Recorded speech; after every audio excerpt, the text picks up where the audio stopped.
سنوں گا، مگر وہ نہیں جو آپ سنانا چاہتی ہیں، بلکہ وہ جو میں سننا چاہتا ہوں۔ وہ ہر دھرمی سے بولا تھا۔ تو ٹھیک ہے، اگر مجھ سے شادی کرنا چاہتے ہو تو پہلے خود کو میرے قابل بناؤ۔ میں نے بچنے کے لیے ایک دوسرا راستہ اختیار کیا، سیدھے راستے سے وہ قابو جو نہیں آ رہا تھا۔ کیا مطلب؟ اب کے شاداب نے حیران ہو کر مجھے دیکھا۔ مطلب یہ کہ میں کالج میں پروفیسر ہوں اور تم صرف لیفٹیننٹ ہو، جبکہ ابھی تمہاری عمر بھی چھوٹی ہے۔ پھر؟ شاداب نے جلدی سے پوچھا۔ پھر یہ کہ اگر مجھ سے شادی کرنا چاہتے ہو تو پہلے میجر کا رینک حاصل کرنا ہوگا۔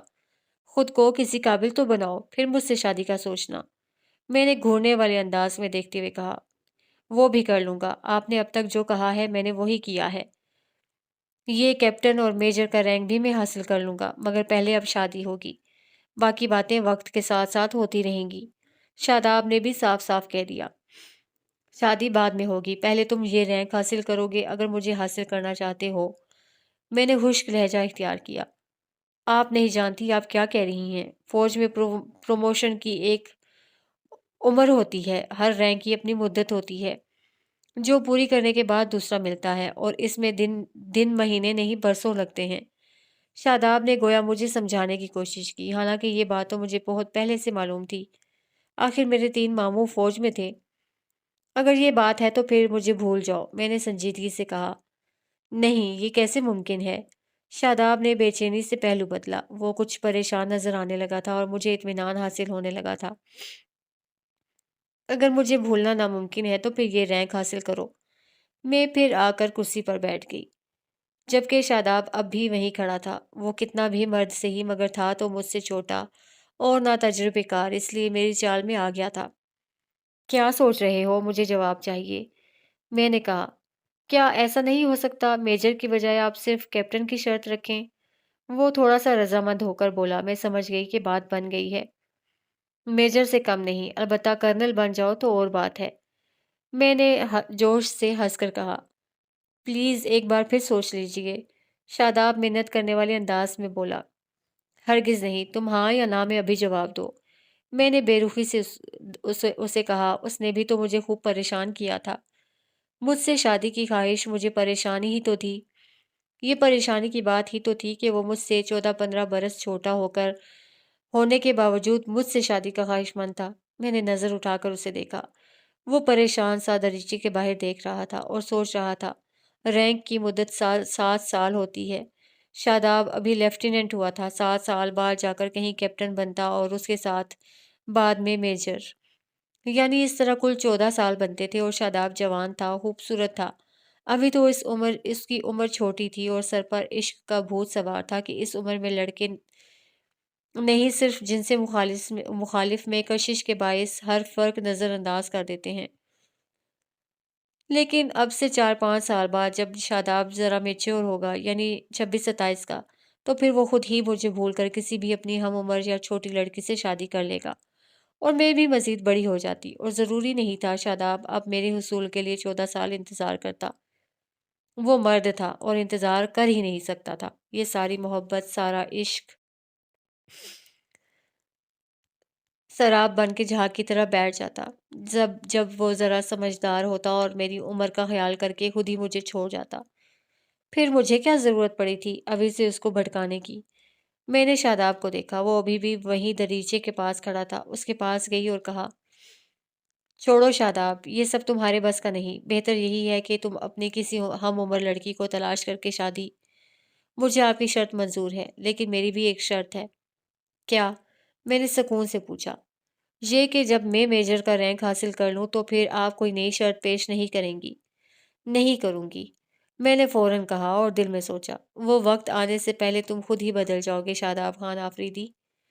پھر ٹھیک ہے، میں کوشش کروں گا یہ رینک اپنی محنت سے قبل از وقت حاصل کر لوں، وہ اطمینان بھرے لہجے میں بولا، اور پھر میرا دل پھر ڈر گیا۔ لیکن پھر یہ سوچ کر کہ یہ ناممکن ہے کہ وہ قبل از وقت کچھ حاصل کر لے، میں مطمئن ہو گئی اور کچھ دیر بعد ہی اپنا پرس اٹھا کر چلنے کے لیے تیار ہو گئی۔ اب میں چلوں گی شاداب، رات کا کھانا کھا کر جائیے گا۔ شاداب نے بیٹھے بیٹھے مجھے دیکھا۔ یہ مناسب نہیں، میں نے کہا تو شاداب فوراً اٹھ گیا، تاہم وہ مجھے ہاسٹل چھوڑنے کے بجائے لبرٹی لے گیا۔ میں نے جب یہ دیکھا تو غصے سے پوچھا، یہاں کیوں لائے ہو مجھے؟